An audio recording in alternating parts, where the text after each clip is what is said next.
lecture, which is going to be, he's going to be focusing on empowering Muslim women or Muslim sisters. So inshallah ta'ala, without any further talk, I'm going to let the Sheikh carry on from here on. Inshallah ta'ala, فليتفضل مشكورا مأجورا. بسم الله الرحمن الرحيم. الحمد لله رب العالمين وأصلي وأسلم على من بعث رحمة للعالمين. إن الحمد لله نحمده ونستعينه ونستغفره ونعوذ بالله من شرور أنفسنا ومن سيئات أعمالنا.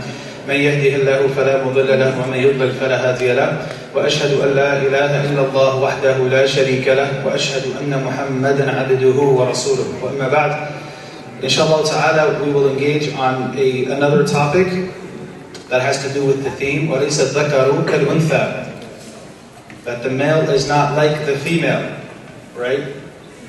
And I ask Allah subhanahu wa ta'ala to grant me strength in my speech and that I deliver this topic with wisdom, with diligence and with care, as I know it's a very sensitive topic, but nonetheless, it is still a topic that has to be addressed, it is still a topic that has to be brought up.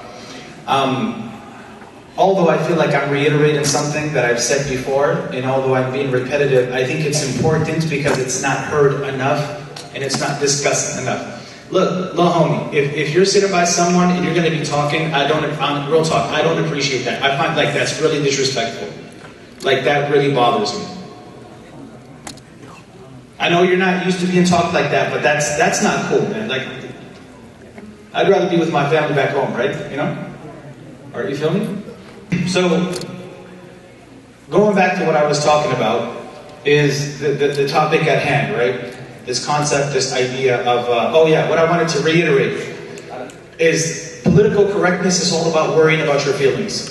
Political correctness, literally, is all about worrying about people's feelings, okay? Sometimes in life, your feelings are going to get hurt. But you have to look at this person who's hurting your feelings through two lenses.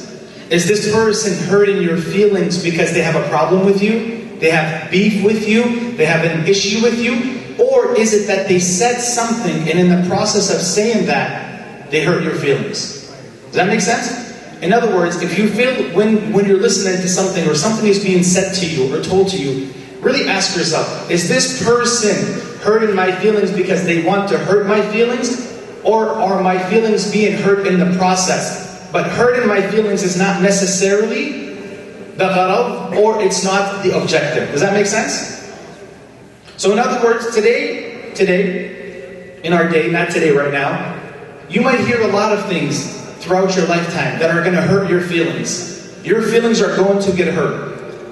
But put into consideration, that person is not intended to hurt your feelings, but the only way they can get to the truth is via hurting your feelings. So hurting your feelings is not the objective per se. Okay? I just want to get that across for whatever it's worth, and I hope I didn't cause any confusion by trying to get that point across. Now, when we're talking about women empowerment, see, there's a very big game being played out there, and this is not that I'm going to be conspiratorial here. No. What I'm getting at, the words that you see out there today that are being passed on from every newspaper to every news outlet, they come off seemingly harmless. Really, this is important, Danny. Please give me your undivided attention. These concepts and terms, they come off, the way they appear, they are seemingly harmless. Meaning when you look at them, they're not confrontational, they don't oppose anything, they come off as good terms, right? So the word women empowerment, I mean, you have to be crazy not to empower women today, right? At least the surface of it. Who doesn't want to empower women? Why? Because the word empower independently is a good word. No different than the word equality. Do you know why a lot of women fall victim to the gender equality feminist movement? Because the word equality carries positive vibes, it has positive connotations, it's not a confrontational term. The same goes with other words such as love, acceptance, tolerance, right? Cohesion, and so on and so forth. All of these words that you constantly hear, these talking points that you hear on the news, that you hear on podcasts, they carry positive vibes.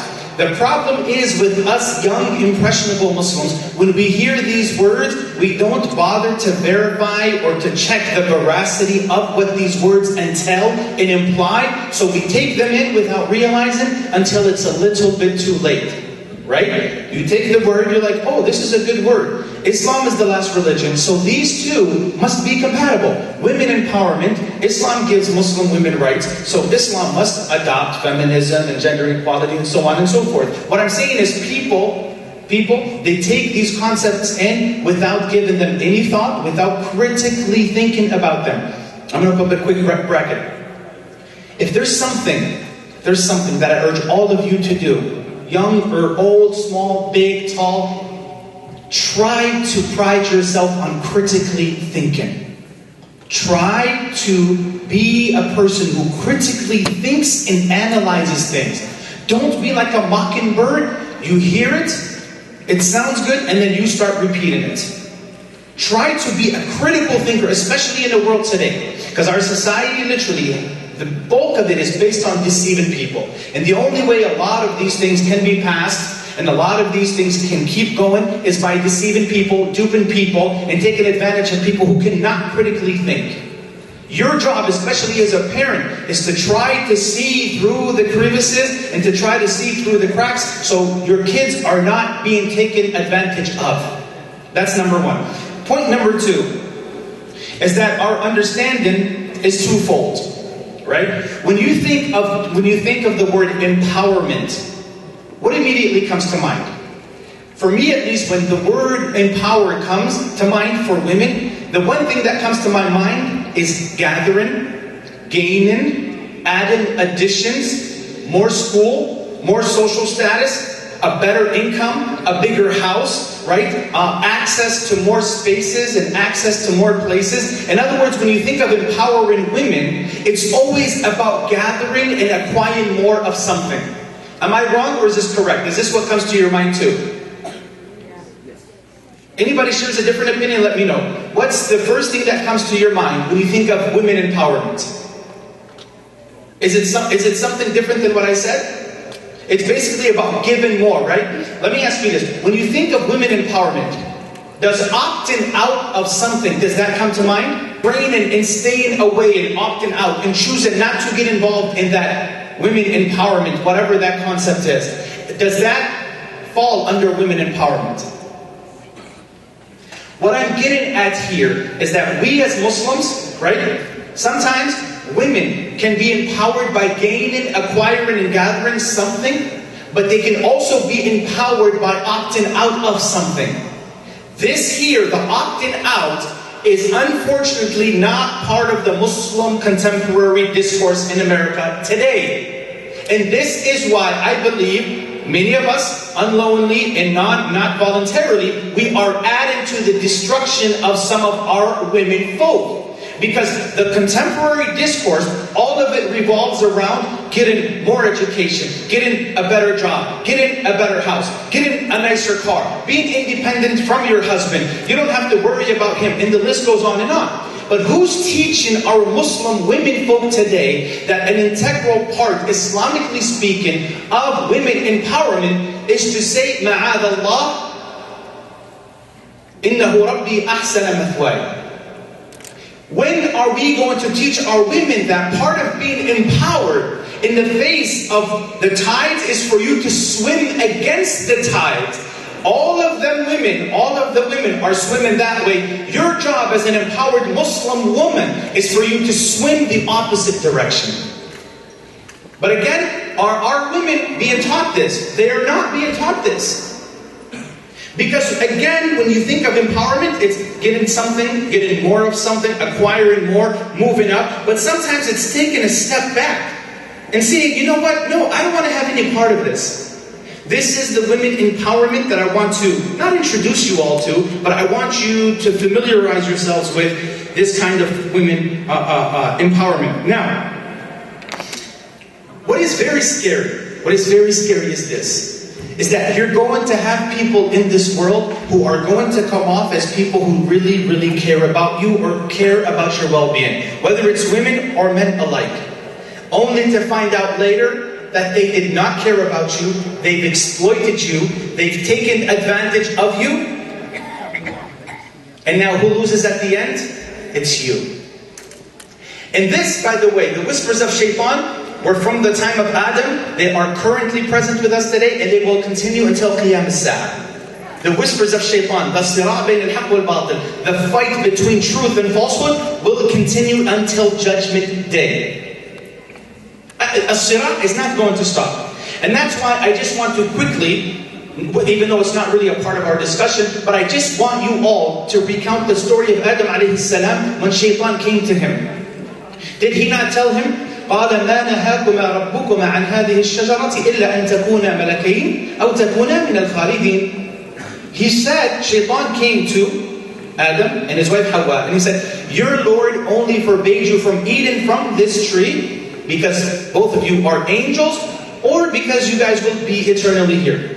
وَقَاسَمَهُمَا إِنِّي لَكُمَا لَمِنَ النَّاصِحِينَ. And he swore to them that I'm looking out for your best interest. I want good for you. How many times we have people who come along like that? They masquerade as looking out for our best interest, only to find out later they don't care about us. وَقَاسَمَهُمَا. He swore that he's looking out for their best interest. What does Allah say immediately after that? فَدَلَّاهُمَا بِغُرُورٍ. He deceived them. If you were to ask me today what's happening with many Muslim women, a growing number of Muslim women today, they're being duped and they're being deceived. And yes, a growing number of Muslim women are completely buying it. هذا الذي أدين الله سبحانه وتعالى به. This could be my theory. You can think I'm cuckoo and you can think I'm crazy. That's fine. My experience online and what I see day in and day out is that many of our women are being taken advantage of. I'll give you a few examples. When you look at a lot of the clothing and marketing companies out there, right? Do you really think they care about the well-being of Muslim women? But a sister gets all of a sudden jubilee and she gets excited and uppity up when she finds some company, quote-unquote, selling her modest clothing, right? And when you look Islamically, it's not modest. It's not modest at all. So what they do is under certain labels, right, that they call inclusion and celebrate diversity, oh, they'll put a woman out there and they're like, this is, yeah, I mean, you can wear this at home, but this is not for public. This is not for you to run around in public in, right? So what they'll do is then when you come as a brother, there's nothing in it for you. When you advise the sister and you tell her, fear Allah, this is not appropriate, is there anything in it for you? Is there anything in it for you? Are you getting anything when you advise her about the way she's dressed? Is there anything in it for you? Ajibu. What do you get out of it? What do you get out of it? Do you get anything out of it? Why do you advise her? Because you're worried about her akhirah, right? Right? Are these companies, these multi-million, billion-dollar companies, are they worried about the well-being of our women? These think tanks, these organizations, right? These corporations, the movers and shakers, the powers that be. This is what Muslim women have to come to terms with, is that your brother is not your enemy. Your father is not your enemy. Your sheikh at the local masjid is not your enemy. But what these powers have done is they flipped everything around. What they've done is this, and this is the only way they are able to get free access to the average Muslim woman. Because they've worked on other cultures, they've worked on other faiths. The one body, the one community that's missing now is the Muslim woman. So what they've done is this. They've turned around, and that's why for many, not many, for some Muslim women, their number one enemy in the house is their father. Their second enemy is their husband. Do you know why? Because a woman, when she is not married, do you know who her guardian is? Who's her guardian? Her father. A woman, so long as she's alive, she has a guardian. When she's not married, her guardian is her father. When she moves out of her parents' house and she gets married, her new guardian is her husband. What these companies have done is they literally pitted the father against the daughter and the husband against the wife to describe them as being possessive, as being controlling, as being abusive, as dabbling too much into their business and so on and so forth. Let me stop. Do I believe there are not Muslim abusive men out there? No. Do I condone Muslim abusive men out there? No. Am I okay with men abusing their wives? No. But is it the man's responsibility in Islam to command his wife to dress properly, to tell her to commit her prayers, to tell her to shut off the TV if she's watching something inappropriate? Yes, that's his job. Under this model, that's being possessive, that's being controlling, and that's being a dictator. Under Islam, that's your job. Do you know why it's your job? Because on Judgment Day, Allah is going to ask you about her. That's why. Do we not read in the Quran, وَأْمُرْ أَهْلَكَ بِالصَّلَاةِ وَاصْطَبِرْ عَلَيْهَا وَاذْكُرْ فِي الْكِتَابِ إِسْمَاعِيلَ إِنَّهُ كَانَ صَادِقَ الْوَعْدِ وَكَانَ رَسُولًا نَبِيًّا أَفِيدُونِ أَكْمِلُوا Louder. I can't hear you. The Quran. وَكَانَ يَأْمُرُ أَهْلَهُ بِالصَّلَاةِ Subhanallah, out of everything that Allah mentions about Ismail alayhi salam, the one thing that's worth mentioning about Ismail is that he used to command his wife to pray. He used to tell her to pray. I'm not going to get into how and honey and with wisdom and love. I'm not talking about that. The fact is in the Quran there's a constant theme of it's the man commanding the wife. There's no verse, there's no prophetic tradition telling the woman to command the husband. The man commands and the woman does what? The woman reminds the husband. Do you know why? She's not asked about him on Judgment Day. We are asked about them on Judgment Day. Y'all see how things work? And by the way, these truth claims are in the Quran. Don't be mad at me. Seriously, look, I'm not your enemy. I'm just telling you, Allah said in the Quran, and the Prophet Muhammad said in the prophetic tradition. So going back, not to drift away, the only way they can have access and manipulate and take advantage of young, impressionable Muslims is by getting the father out of the way and describing him and characterizing him as this abusive, controlling father who needs to get out of his daughter's business, or the father, or now the husband. And guess what? Do you know what's happening? Some fathers and some husbands unfortunately bought into it. Oh, she does her thing, alhamdulillah, I trust her. MashaAllah alayk. MashaAllah alayk. You trust her, yeah. Do your thing, MashaAllah. Right? Yeah, do your thing, that's not Islamic.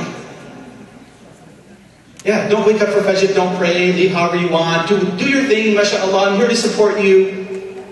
No, that's not how Islam works. All that was an intro. Okay? I want to spend, inshallah ta'ala, a few moments of some time here talking about, and by the way, keep this in mind. If there's something that you disagree with, wallahi, I welcome criticism. If there's something that you disagree with, instead of you going out, man, what was this shit talking about? What was it? Bro, ask me. Ask me, that's fine. I'll try to answer your question, right?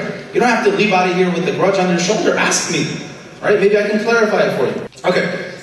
I want to give you all a few examples of women empowerment, the Islamic, godly, upright, wholesome version of women empowerment. Okay? When I think of women empowerment, and I think of women specifically, the first woman that comes to mind is HAAJI radiallahu anha. HAAJI, the wife of Ibrahim alayhi salam. This is the first woman who comes to mind. The reason for that is obvious. Hajar, may Allah be pleased with her, goes with her husband to a barren desert, right? She finds herself in the middle of the Swat Valley, barren desert, no communities, no people, no traffic, no cars, nothing but sand, air, and the skies. That's the only thing there, right? Ibrahim alayhi salam, when he decides to leave his wife and his only son at that time, Ismail alayhi salam, as Ibrahim turns to walk away and leave his family there, she asks him a question. She says, Ya Ibrahim, Allahu amarak? Oh Ibrahim, did your Lord command you to leave us here in the desert? He says to her, yes, my Lord commanded me to leave you here in the desert. Do you know what she says? إِذَنْ لَا يُضَيِّعُنَا Allahu Akbar. Look at the conviction. Look at the power. Look at the confidence. Look at her trust in Allah subhanahu wa ta'ala. Only an empowered woman can do what Hajjah radiallahu anha did. She looks at her husband and she said, your Lord is commanding you. But Hajjah radiallahu anha, oftentimes this is overlooked. The courage, the conviction. How can a woman, seriously think about it. Sometimes as a husband, you leave your wife at the mall for an hour just to grab something. You come back. She's not answering her phone, right? She doesn't pick up. And you're dying, worried about where she is. This woman, Hajjah radiallahu anha, is in the middle of the desert by herself. Right? And the one thing, now notice how she doesn't even ask Ibrahim. Ibrahim, first, today, convince me, right? Why men can do this, women can't do that? Why can y'all get extra wives and we can't? How come y'all get Hur al-Ayn and Jannah? I mean, all these things that women in the past never asked, by the way. Right? So this is coming from somewhere else. Right? A lot of these questions are coming from an outside source. There's something external happening and they're trying to bring it in. Yeah, you know what? Why is it that men can do A, B, C, X, Y, Z? I'm not saying we should not ask questions, but where are your questions coming from? What's the source? You never asked those questions before. Why suddenly now are you asking these questions, right? But Hajjah doesn't ask Ibrahim, why would your Lord decide to leave me and my child here alone in a barren desert? She doesn't even bother asking him. The minute she finds out that it's from Allah, does she move forward? Does she ask a follow-up question? La. She's content. And this is what's missing today. Like a sister says, convince me I have to wear. Why do I? No, my job is not to convince you. You got it all messed up. My job is to convey to you that you have to wear it and it's mandatory. I don't have to convince nobody. What do you mean convince me? Right? Like, I don't get, why do you think it's my job to convince you? So anyways, Hajjah radiallahu anha was an empowered woman. And the only way she was able to stay with her son alone in the barren desert is because she was an empowered woman. Radiallahu anha. Empowered woman number 2 is Asiya bint Muzahim, Zawjat Fir'aun.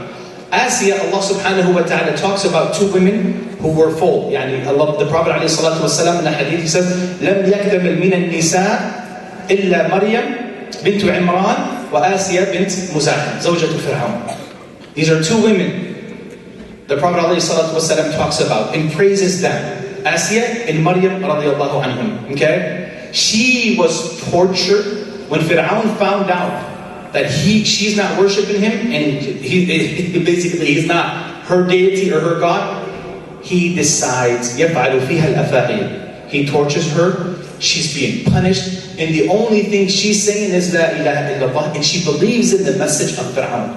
Meaning that it takes a confident, empowered woman to detach herself from the husband she really loves when she knows that he's not on the right path.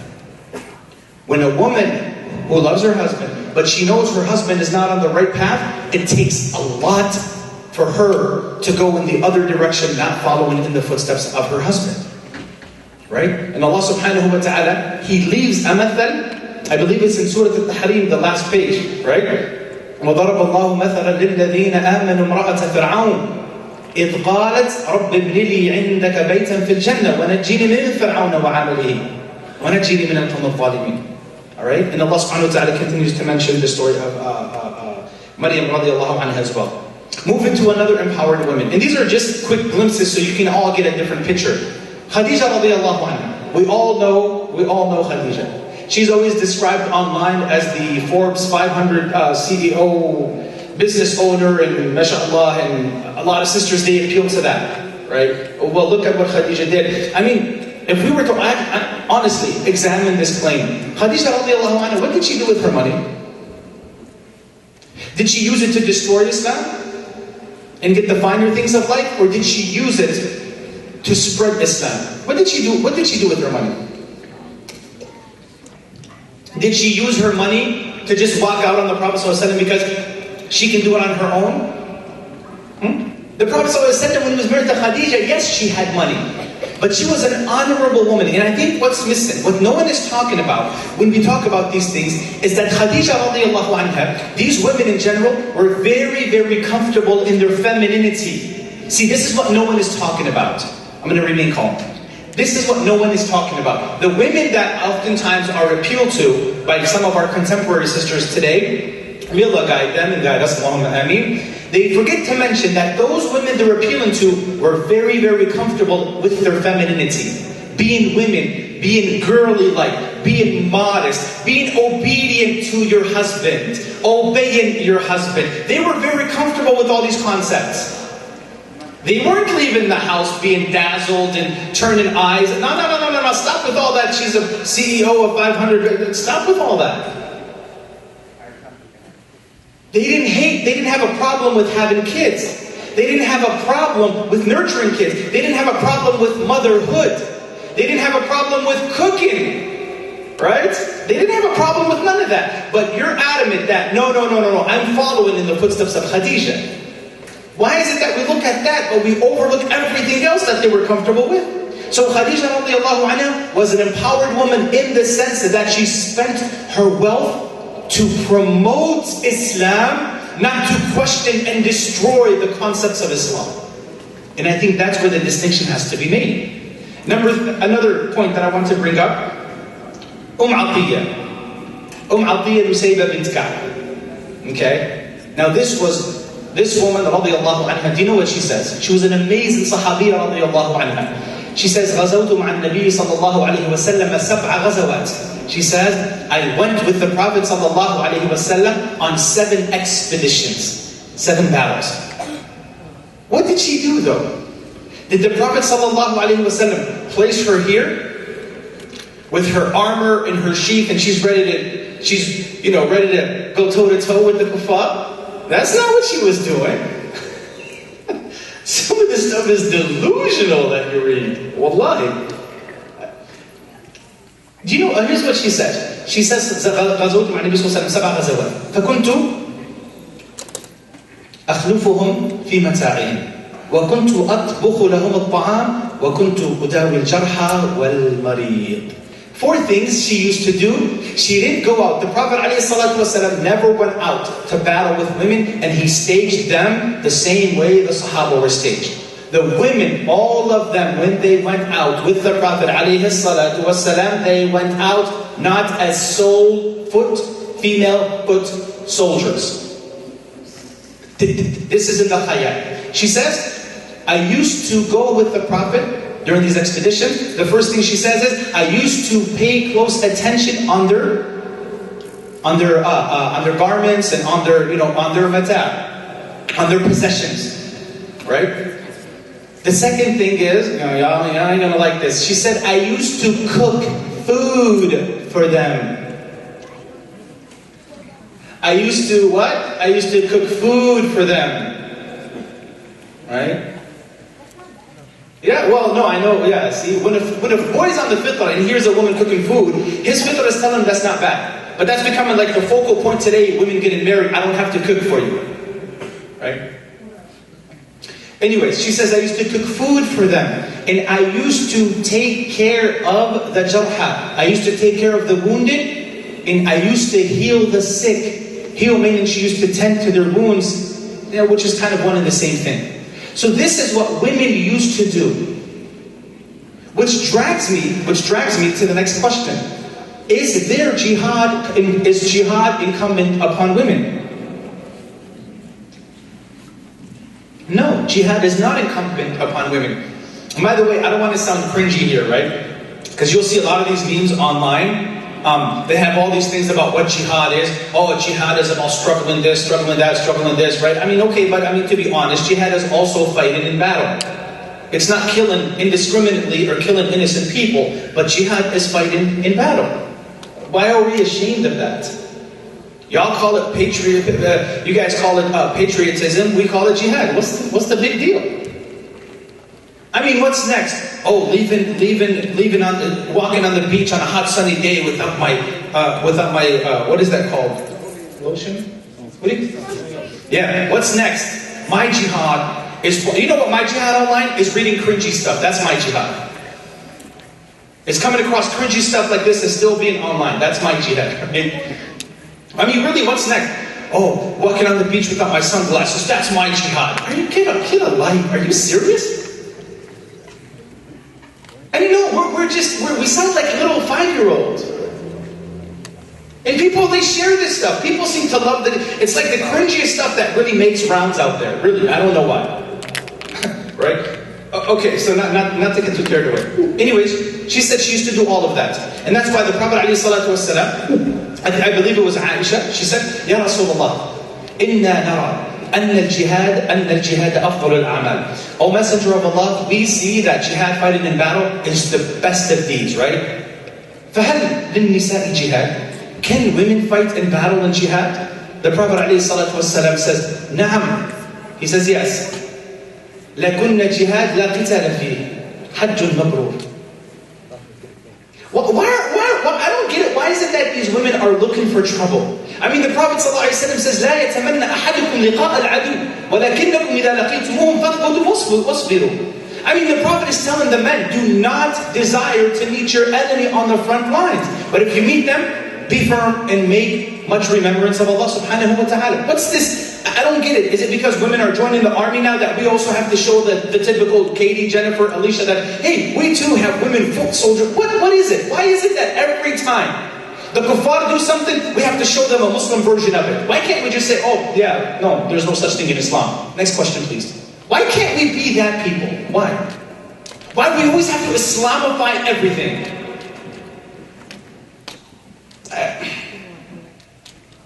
I told you I'm going to keep my call. Inshallah, I'm going to try to keep my promise, right? Anyways, the Prophet ﷺ, he says, yes, women have jihad. The way jihad for women is what? Is for them to go to Hajj. No fighting and no killing. Let me open up a quick bracket. Some people say that some of the Sahabiyat, they killed some of the mushrikeen. Hakim, I believe it was, she killed some of the mushrikeen. Listen, ad-darura is darura. When your wife sees you, and you're getting beat up, you're getting stomped, and you're getting jumped, and she jumps out of the car, I mean, so it's as if I see some women, Ya Rabb, I wish that happens to my husband. That wasn't a good joke. What I'm getting at here, what a loving wife, what is she going to do? Is she going to look and say, oh, I'm a feminine woman, I'm not going to help him. A loving wife, what's your natural instinct? What is she going to do? She's going to get out of the car, and she's going to get in there, and she's going to try to defend her husband to the best of her ability. That's natural. But the problem with us Muslims is we take these exceptions, and we turn these exceptions, and we morph them into the rule. The rule is that women do not engage in jihad in battle.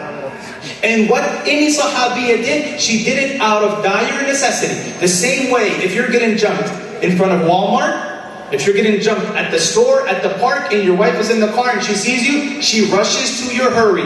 That's it.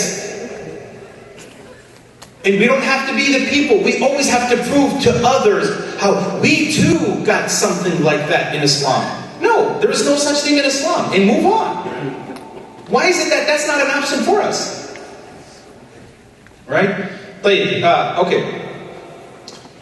La ilaha Muhammad Rasulullah. Habiba radiallahu anha. Habiba was married to Abdullah ibn Jahsh. Okay? And they both migrated to Al-Habasha.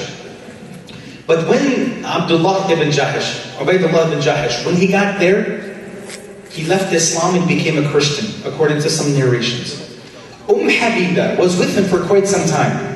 But she does not decide to follow in the footsteps of her husband. Right? Oh, you're going to leave Islam? No. And women are emotional. That's not an insult. Spare me, I don't entertain nonsense. When we say women are emotional, that is a beautiful quality. Okay? When we say women are emotional, that's a beautiful quality, right? But Habiba, although she's in love with her husband, she's been with her husband for quite a while, when she sees him in the wrong, she does not decide to follow in his footsteps. Are there people who follow others in their footsteps when they're in the wrong? Yes. Men and women alike. Men and women alike.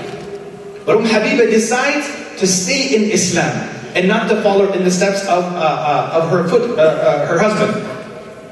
Another person that I would like to draw your attention to, inshallah. All of you are familiar with Sulaym. Sulaym was the mother of Anas ibn Malik, right? Sulaym was married to a man. She was married to him for quite a while. Before Islam, she was married to a man by the name of Malik ibn al-Nadr. Malik ibn al-Nadr. When Sulaym accepted Islam,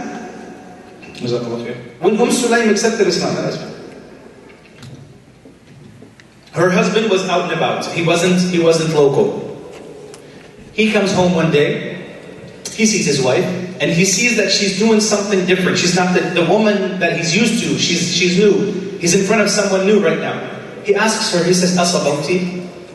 Asabawti meaning, did you leave your religion? She says, no, walakinnani aslamt. No, I did not do sabu, if you want to call it, but I became a Muslim. And he got so infuriated by that he ended up leaving her, and then he went up north to Sham. It's until a matter of time that as we would call him today, an alpha male, Abu Talha radiyallahu anhu, okay, comes and approaches Sulaym in marriage. But Sulaym is not having it. Sulaym is not having it.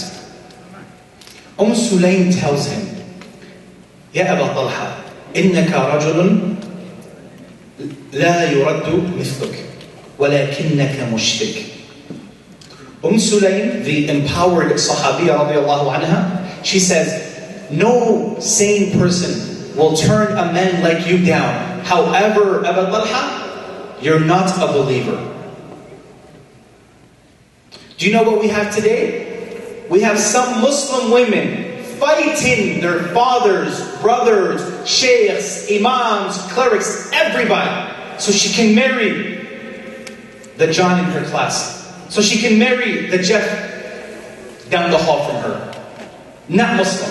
And some of them go to, now this ain't funny, and she'll even tell him, just tell my parents you became a Muslim. It's not a big deal, right? Just tell my parents you accepted Islam, right? And you're telling me you're empowered? That's empowerment? That's kufr and fisq. That ain't empowerment. What are you smoking? That's not empowerment. Some of them will fight tooth and nail, their own flesh and blood, so she can marry a non-Muslim. Anyways, back to Sulaym radiallahu anha. She says, however, if you do want to marry me, and Abu Talha was a noble man, right? She says, if you do want to marry me, if you accept Islam, I will accept that as my dowry. Right? Later on, he accepted Islam, and that was the dowry. His Islam was the dowry for her. Right? But it takes an empowered woman not to drool over anyone and everyone. It takes an empowered woman to stand in her ranks and say, I'm opting out. I don't want to have nothing to do with this. قال رب السجن أحب إلي مما يدعونني إليه. Yousef alayhi salam, he says, oh Allah, the prison is more beloved to me than me committing fahisha with them. So, what I'm trying to draw all of our attention to here, brothers and sisters, right, is that women empowerment, if we're constantly talking about worldly women empowerment, but we're not discussing religious empowerment, we're not teaching our women to be God-fearing, loving mothers, loving daughters, loving mothers, right? Who are proud of their religion. They're not questioning their religion. Questioning in the sense of opposition, objections. That you're okay with it. Although it's not cool and it's not the dominant narrative, you're okay with it because Allah allowed a man to marry more than one wife. That you maybe cannot handle it, but you do not come out and you start mocking Islam and you say, so there's something special about me. He gets married, this whole idea of men, they just want to marry women and they just want to get on and fulfill their desire. That's something that Allah legislated. And that's why a nasiha to some of our sisters is y'all really have to watch your mouths on social media. Some of you talk too much. Yes, some of you talk way too much. What I mean too much is you guys commit kufr online when you start talking about the religion without any knowledge. And you are writing stuff that shaitan would not even dare say. And some are applauding you on, go sister, go what? You're flying off of a cliff. And other sisters are clapping next to you and championing you. A'udhu billah. Really, I mean, I'm sorry, I don't want to be the one to break it to you. I'm not trying to be this way, but it gets a little bit too far. This is not about degrading women. It's not about disrespecting women. It's not about not honoring them. No, to the contrary. Right? So I think a question for ourselves, honestly, let's be honest with ourselves, and I'm sure we're going to get a rampage of a barrage of questions, which I do welcome, by the way. I have no problem with it. Let's ask ourselves, this whole concept of women empowerment, the way we've been going about it for the past decade or two. Billahi alaykum, honestly, an honest question for all of you. Has it honestly made women better women? Are wives better wives? Are daughters better daughters? Billahi alaykum, you don't have to answer me. I'm just asking you. Are women more comfortable in their femininity? Are they more comfortable with the fawariq, with the different benchmarkers, the biological benchmarkers between women in Islam, right? And that's why, it brings me to my next point here. There was a girl by the name of, listen for you. There was a girl by the name of Naim al-Bazzaz. Anybody hear of who Naim al-Bazzaz? Naim al-Bazzaz was a Muslim woman who started off, and please, dear sister, give me your ears just for attentively, please. Naim al-Bazzaz, you can look her up. She's a woman, a girl who started off fighting for women's rights. It was very good at the very beginning, everything was fine. She starts off gradually but surely, she gets mixed up and hooked up with the wrong people and with the wrong crowd, who are constantly inundating her with objections of Islam, with shubuhat of Islam, with misconceptions about Islam. See, slowly her sister does an hour podcast. Naim al-Bazzaz, by the way, not to give it away, she ended up committing suicide because of feminism. I'm not done with the story.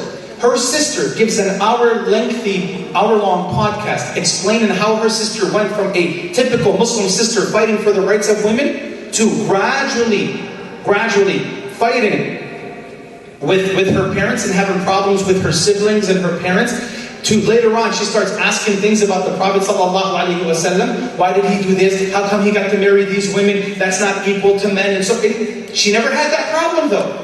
It's when you get surrounded with ill people and evil people, and she thought she could do it. The problem is, slowly but surely she found that she could not be loyal to two isms out there.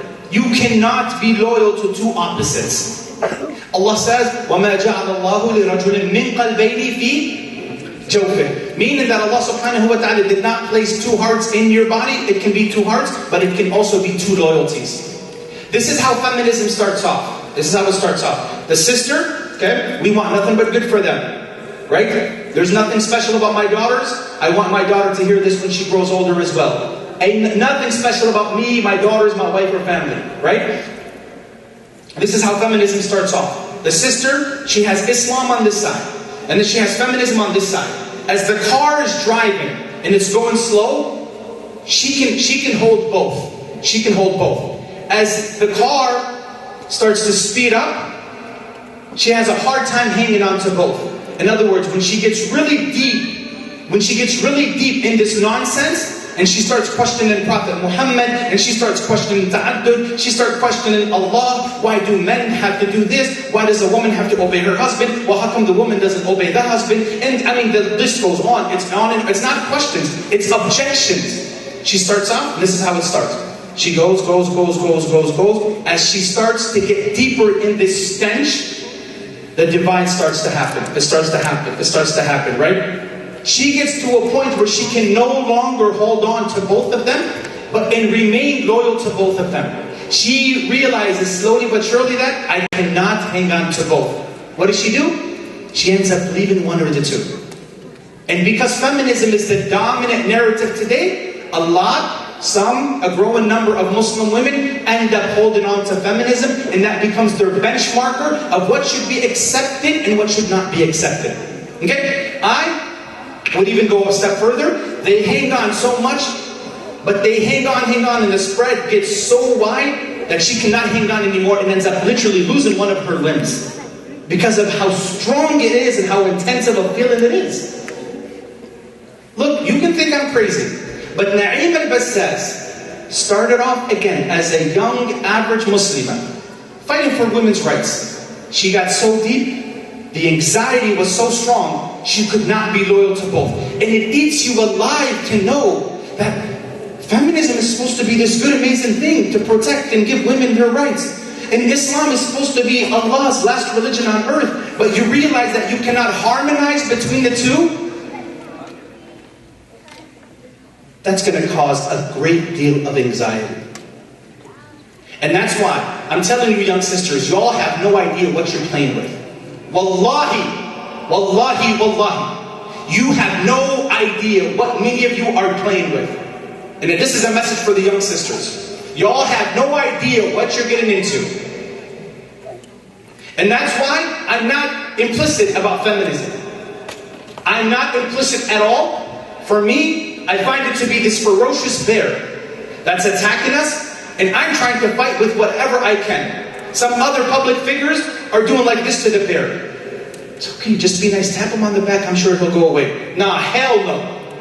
This is not how, no, I gotta do whatever I can to get this bear to move away. Some Muslim du'at are portraying feminism like it's this innocent rabbit. La ilaha illallah. How many women do we have? And you know what? Feminism will either lead women to either suicide or apostasy. And it's becoming a growing number now where Muslims are no longer satisfied with marrying Muslim men.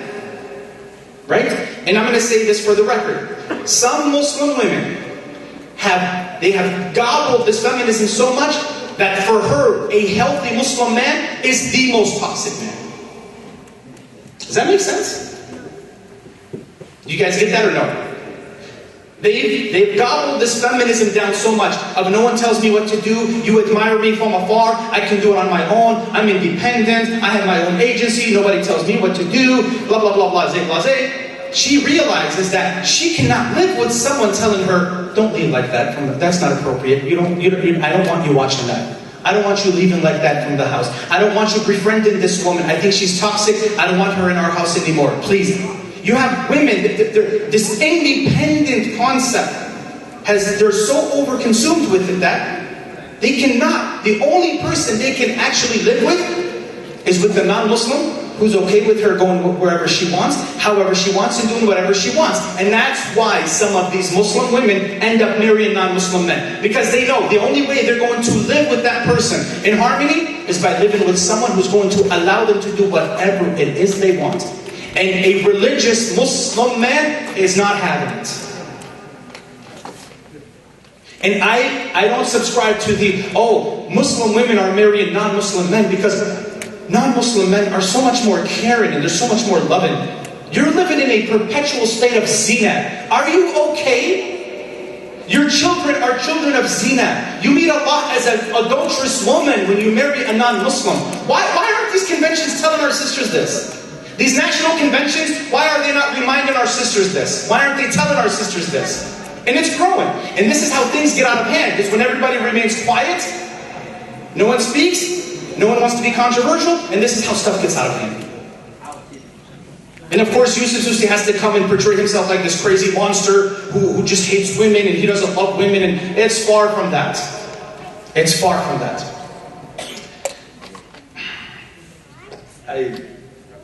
I love you all for the sake of Allah.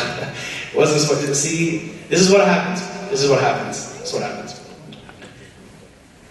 I want to leave with this analogy. I want to give you guys this picture. Wallahi, I love you for the sake of Allah.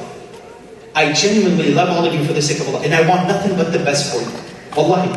There's nothing in it for me. Like when I talk about sisters like this, no one is putting money in my account. It's bringing me a bad rep. It's not actually doing me any good. But I feel as though, as I said last night, I'm traversing a muddy stream, and the only way I can get to the other side is by getting a little bit dirty. I'm not crossing it because I want to get dirty.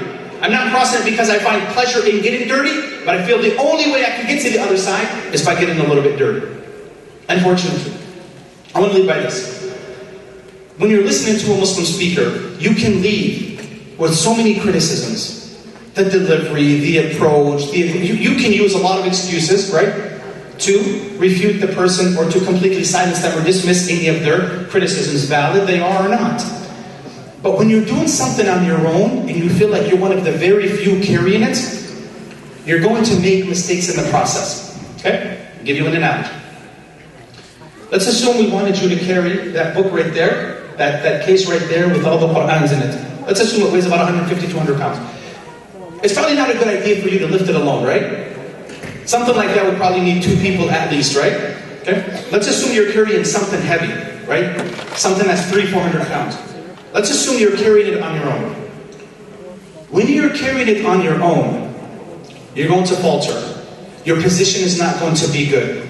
You're going to probably slip. Your body is going to shift. You're going to have back pains. You're going to have ankle pains. You're going to sprain your neck. You're going to have a lot of complications. Why? Because you're doing something by yourself. But in reality, that one thing should be done by 3 or 4 other people. What I'm getting at is, as a da'i, as an imam, as a sheikh, as a Muslim public speaker, when you feel like you're one of the very few talking about this subject, that's how one feels. As though you're taking something on your shoulder that's made to be carried by 3 or 4 people, but you're trying to do it on your own. So I'm going to make mistakes. I'm going to falter. I'm going to walk crooked. This is all going to happen. And I hope you guys get I hope you guys get like the message for the example. What was that understood? This is all I'm trying to get at. So sitting from the other side and criticizing, well, why did he have to say this? And he did that. I can't believe they brought him from Minnesota to talk to us like this. And look, all that's easy. But if every public speaker was doing his or her part, and we had serious conversations like this, I wouldn't be this passionate. And guess what? I probably would not even have to have this conversation with you guys. Because someone else is already doing it. A lot of other people are already doing it. Right? So it's not that I find pleasure in it, but I find that it has to be brought up. Okay? Anyways. That's... I mean, inshallah, I'm sure people have questions and... Yeah, sure. If people have questions, sure. Kid's gonna kill me. جزاكم الله خير الجزاء وأحسن الله إليكم على حضوركم واستماعكم. We also thank فضيلة الشيخ يوسف سوسي وشكر الله له. إن شاء الله تعالى between now and Salat al-Isha, we're going to be taking some questions, inshallah ta'ala. So the floor is open for Q&A. Barakallahu feekum.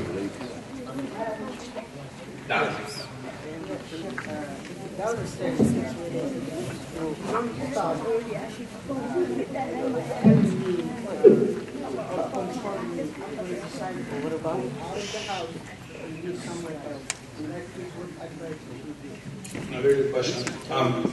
My brother is asking, and by the way, this is becoming more common, where some of our sisters will look at the father and say, who are you to tell me what to do? I mean, you have some nerve. You have some nerve to do that. Sometimes you wish you were just back home, weren't you? Whew. Yes, wallahi, sometimes you wish you were back home, so we could just keep it real with one another. Right? But unfortunately, khalas, أنا مكتوف الأيدي, I can't do anything. Right? Yeah, call 911 on me, do your thing, salam. We'll meet on Judgment Day. I mean, what audacity does it take for a daughter to look at her father in the eye, who carried her, who went, worked, and did everything for her? Now, if this doesn't apply to you, then don't worry about it. Oh, my father was never there. You're an exception, but generally speaking, fathers are there for their daughters, they're there for their kids. What's your question? The brother's asking, if my daughter says, stop controlling me, stop telling me what to do, if not, I'm going to move out. Is that your question? Well, this all depends. This all depends. Does she mean it? Is she just calling his bluff? Is it how did you raise her? Is this something that in other words, parents sometimes, they'll spend their whole life living a certain lifestyle and then suddenly they become religious, so now they want the whole family to kind of become religious without, taking time, without giving time for people to change and so on and so forth. So in that regard, I think, wallahi, this depends. There's not a one size that fits all. It really all depends on the daughter, right? If she's going to leave the house and she's going to commit a lot more drama, then maybe to keep her there and for her to do whatever she's going to do. But you as a father, you don't give in to her, you don't smile, you don't be that good, loving, nurturing father, and as the mother, you don't do that either. Like if she has that strong head to be that rebellious and defiant, you don't sit there and honey and how are you? No, you don't do that. But she can come and spend the night there and do whatever it is she wants. Now, if she's spreading the LGBTQ stuff at home, if she's spreading kufr at home, and you have younger siblings, then your best bet is not to keep her there. Do you know why? Because she's now going to spread that nonsense to the younger ones. And you can't have it. You can't have it. Right? And this is something that I read about a long time ago, that if you have an elderly person who's spreading kufr at home, then you cannot keep having that person at home because they're going to delude and be the cause of deviating other children who are at home. Right? So again, use your discretion.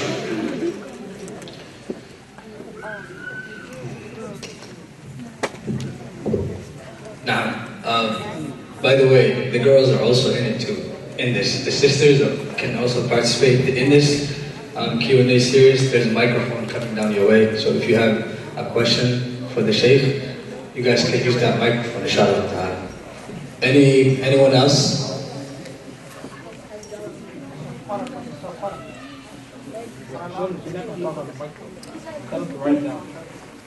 Or you guys can write it down, and whichever one you guys opt into, inshallah. Anyone else? Yes.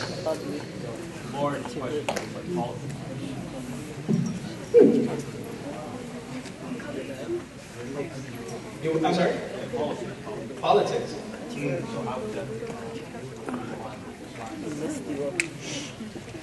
Akhi, wallahi, when it comes to joining politics, see, in Islam you have this concept of maslaha al-muwazana bayna maslaha wal-mafsada.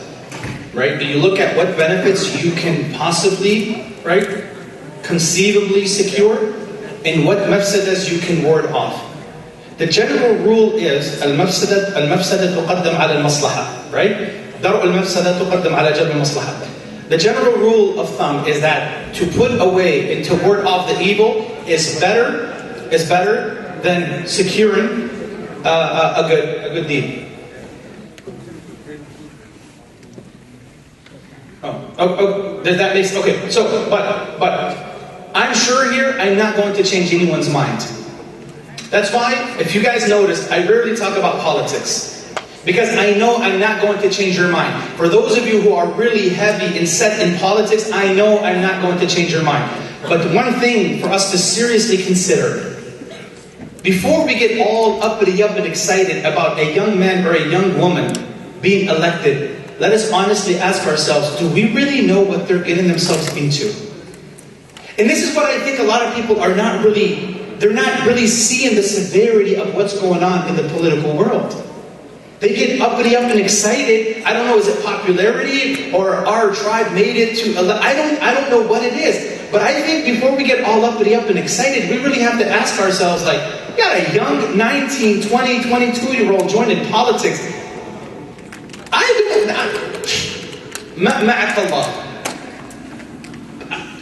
Trust me, it's not something that I'm uppity up about, because I know the details of politics, and I know what a dirty game it is, and I know the kufr that it entails. But again, I can't change someone's mind. One thing though I will say, I cannot think of something more detrimental, more dangerous to our children than us aligning and positioning ourselves with the left, especially when it comes to the gender identity LGBTQ issue. Okay? When the average young Muslim sees another Muslim in parades and taking pictures, that creates a problem within the psyche of the average young little 5, 7, 8-year-old. That's the problem. And the imams, unfortunately, because I prefer being candid. The problem also with that is that when we come on the minbar and we talk about how it's in our best interest to ally ourselves, or to have allies, right, with the left and the LGBTQ community, and we can work, there are commonalities that we can work together on, very good. But at the same time, if you're not balancing that with the severity of that lifestyle, that becomes problematic. When all you're talking about is, and that's what our du'at have been talking about this for the past 10 years. All you hear them when they talk about the LGBTQ, they talk about like the liwat, all they're talking about is how it's in our best interest as Muslims in America to align ourselves with the left because of their policies. But no one is talking about how dangerous it is to adopt and live according to the lifestyle of liwat. So there's not a balance of, hey, I said this politically, but religiously I want to remind you all that this is kufr, to believe that it's okay. It's a kabira to engage in. It's an egregious sin. Ain't nobody talking about that. This is not until Muhammad Hijab from the UK pointed out certain organizations, and all of a sudden, a week or two later, everybody's talking about the LGBTQ. Where are you guys at 10 years ago? Where's everybody at 10 years ago? This is bad, and that's why you get Muslims. Sheikh, what does Islam say about the LGBTQ? Sheikh, I'm gay. Sheikh, I'm lesbian. I'm not trying to be funny. This is what you... Why? Because of the mixed signals that the young Muslim is seeing out there. I'm telling you, we have no idea what we're...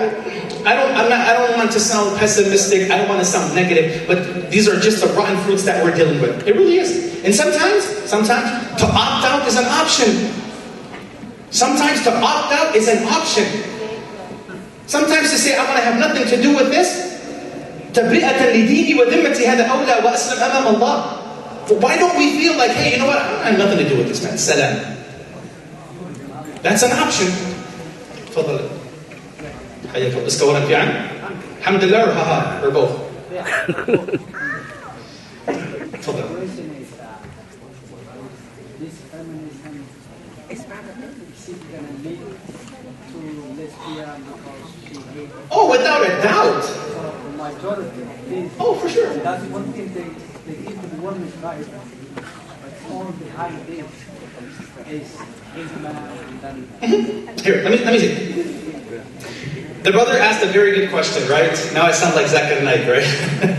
The brother asked a very good question, right? May Allah reward him. I'm not making fun of him. Wallahi, no, ma'adallah. I love him for the sake of Allah, but it's just funny because everybody who asks him a question, he says, brother asked a very good question, you know, may Allah reward him and keep him steadfast on the path. And I love him for the sake of Allah. So that wasn't the point. The brother's asking, can feminism lead to lesbianism? Without a doubt. Without a doubt. It's either going to, yes, there's a chance that you stay a Muslim. See, the chances are this. Either you're going to probably remain single because of your strong resentment and hatred for men.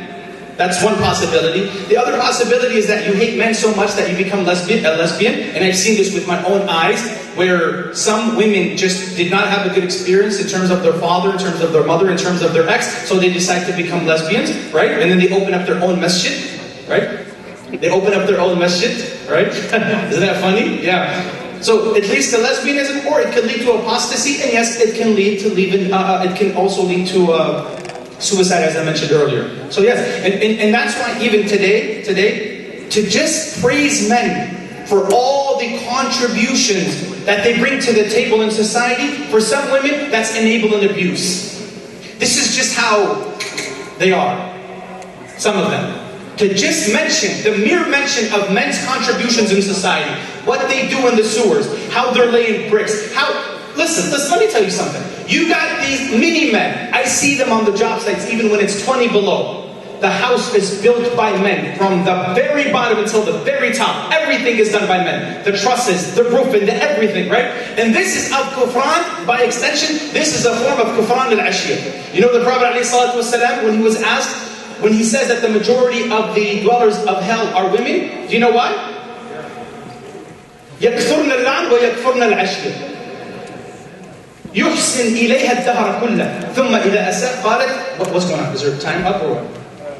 Oh, I'm sorry. Okay, alright, sorry. Alright? And this is an extension for women who have a problem when they're confronted with the many contributions of men. They have a problem. Some women, the only thing they want to see you post is how men are abusive, how they're violent, and how they're rapists. Anything other than that, they cannot tolerate. This is just how bad this nonsense crap is. This is how bad it is. All some women want to share on their timeline is how someone abused someone, how another man abused a woman, how another man did this. That's all they post. And then they wonder why they're single and why they will remain single. You're living in a bubble. Every time the sun shines, you close the blinds. When it's cloudy out, you open up the blinds and you say, why is it never shining? When the sun rises the following day, you close the blinds and you're always telling yourself, it's dark, it's dark. That's what's happening. So it's not this, oh, you know what's funny to me? Honestly, is when some brothers say, Sheikh, Islam is just about, feminism is just about equal rights. I'm like, what rock have you been living under? What rock have you been living under? Sheikh, take it easy. Islam is, feminism is just about equal. It ain't about equal rights. Hey, ya hasra, this was like 30, 40 years ago, it was about equal rights. Now, it's more than that. I'll never forget, there was a Sheikh, I forget his name, Abdullah al-Masidi. He was a giant intellectual in Egypt. He said that, and I'll never forget this. You know how sometimes you watch hours of content and there's just one thing that resonates with you? This is the one thing that resonates with me.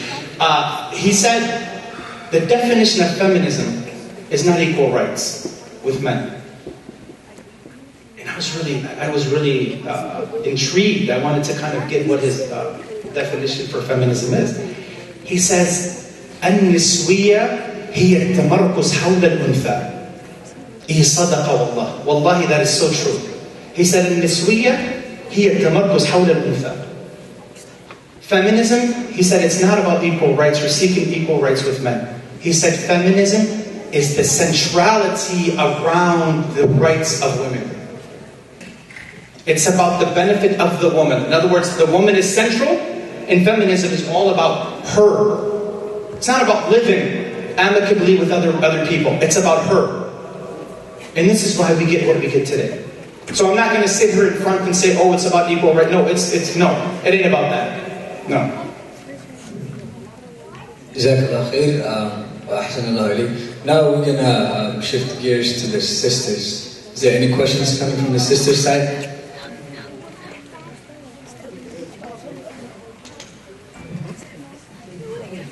No, I'm fine. I welcome this. I think questions are healthy, right? And I mean, like, maybe the sisters would prefer to write it. Right. If you guys can opt in to write down questions, you guys are also welcome.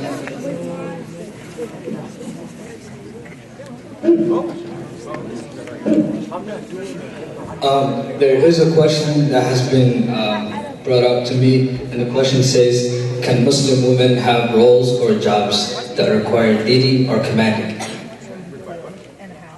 Can Muslim women have roles or jobs that require leading or commanding? Leading. Nah. Okay, that's a good question. Can women have jobs that require leading or commanding?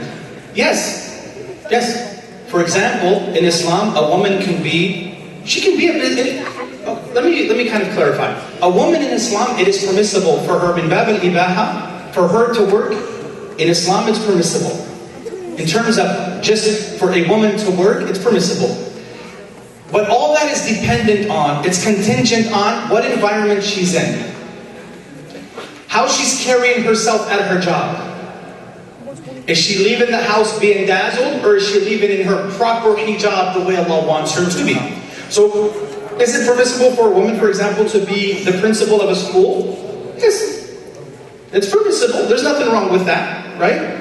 However, so to be in that position, yes. Provided also that you, with your husband, that there's mutual understanding between you and your husband.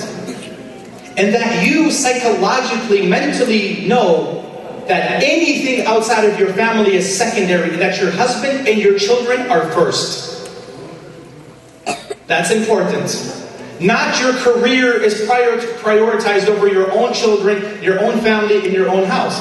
So long as these things are met, and your husband is okay with you working, because yes, you have to get permission from your husband to work. Yes, that's not controversial. And that's why, brothers, by the way, It's not fair. If a sister wants to work for the rest of her life and she doesn't want to get married, kudos to her. I don't condone it. But Islamically speaking, can she do that? Yes. Can she live, never have kids, never get married, and never have any kids, and never? She, Islamically speaking, so long as she remains chaste and she remains pure, she can do that. So brothers, when you get married to a sister and she's adamant about working, maybe she's not the right woman for you. Do not get married to her and then think because you have so much game that you're going to come a year later and say, okay, khalas, you know what, I'm not going to allow you to work. If she's adamant about working, you don't want her to work, right? Then don't get married to her. That's why I think these things have to be addressed and talked about before marriage. Especially these things. These are very important things, right? You want to continue working, no, you want to work from home, and so on and so forth, right? But the gist of the thing is that if a woman wants to work, it's appropriate, and the husband is okay with that. There's a mutual agreement between the husband and the wife. I don't see any issue with that. Provided also that, here, let me just say this. When a woman gets a job and she's working, it becomes problematic if slowly but surely she starts looking down on her husband. That's going to be a problem. If your job is going to cause you to be uppity up and to trample all over your husband, I don't think that job is going to be a good idea for you. But if you have the maturity, the discipline, and you're well-grounded where you can work, but understand that you do not become the leader of the house, continue working as long as your husband is okay with it. But if it's going to get to your head, and you think like you guys are, no, there's a man, there's a captain of the ship, and then there's everybody else. This is Islam. Don't be mad at me. This is just basic Islam.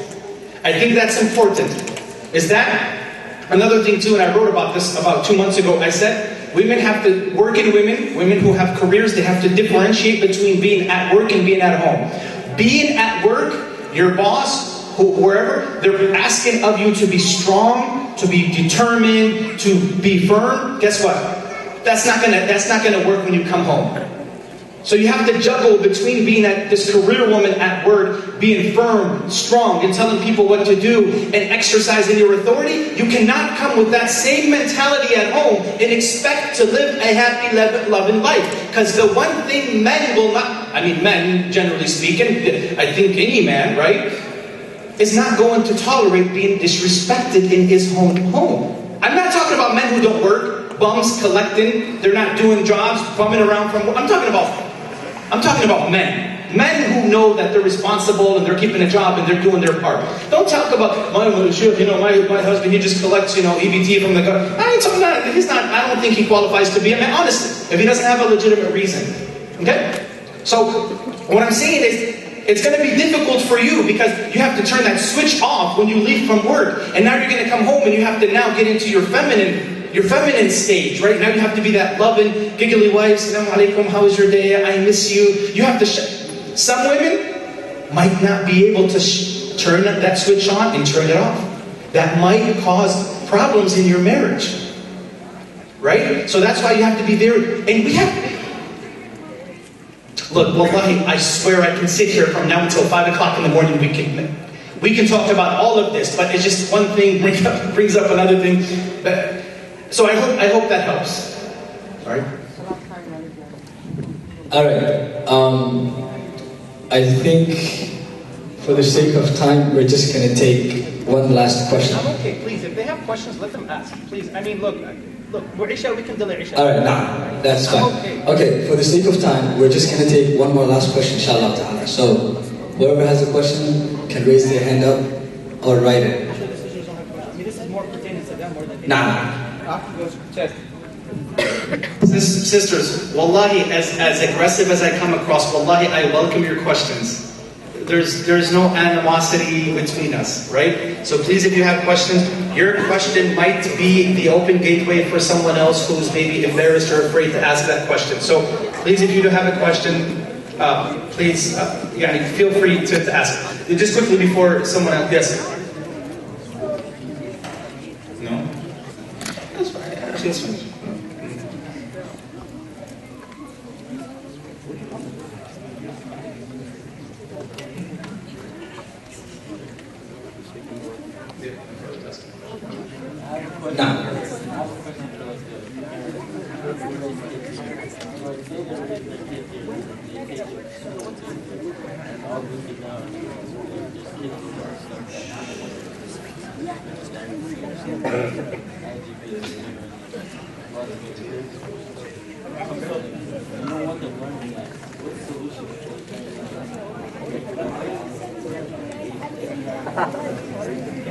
Can we tackle that tomorrow? Because tomorrow we're going to talk about raising.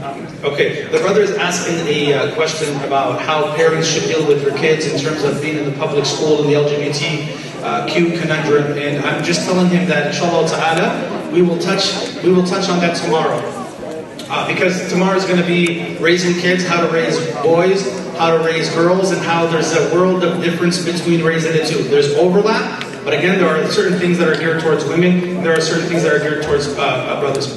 If anybody wants to ask me a personal question, you can find me on Facebook. As long as you're respectful, I have no problem. I will take your question. Right? You can email me, or you can find me on Facebook and Twitter and ask me whatever it is you want, and I will be happy to answer your question, comments, or concerns.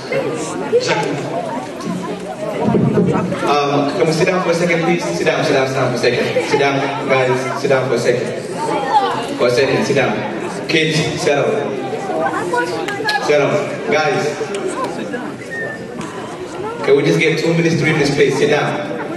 We have something to share, inshallah, something special. MashaAllah. My brother, can you come forward? Settle.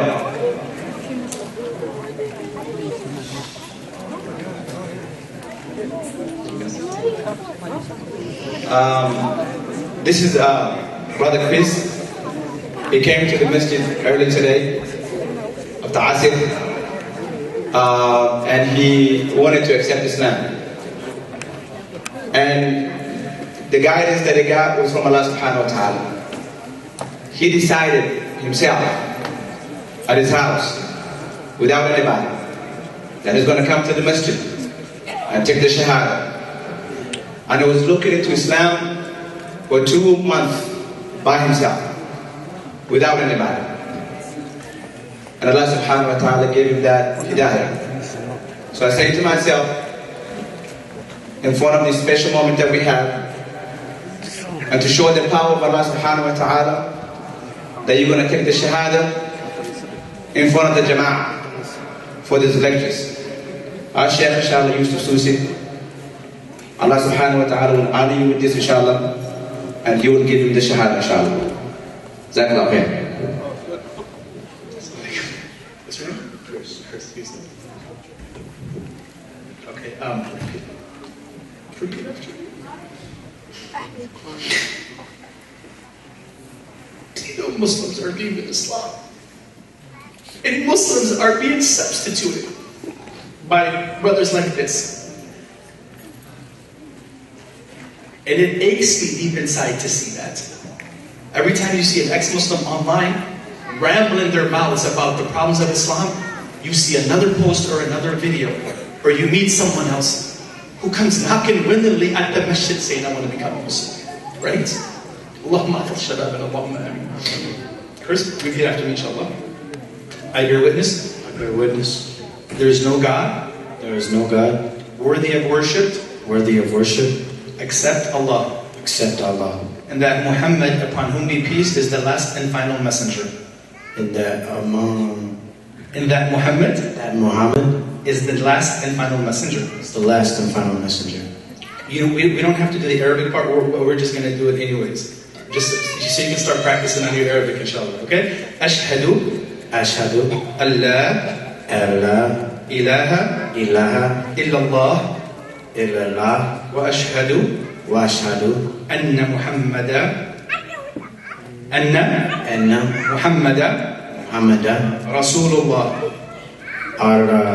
Rasul ar-Rasul Allah. Allah. Takbir. Takbir. Don't be spitting on the brother. Show him love, but don't be all in his grill. Brother, welcome to Islam. Give him some, give him some space. Welcome to Islam, brother Chris. Allah keep you firm, inshallah. جزاكم الله خير الجزاء وأحسن الله إليكم وشكر الله لي Yousef Sousi. Inshallah ta'ala, that is the conclusion of tonight's lecture. We will see you all tomorrow night inshallah ta'ala. سبحانك اللهم وبحمدك أشهد أن لا إله إلا أنت أستغفرك وأتوب إليك. السلام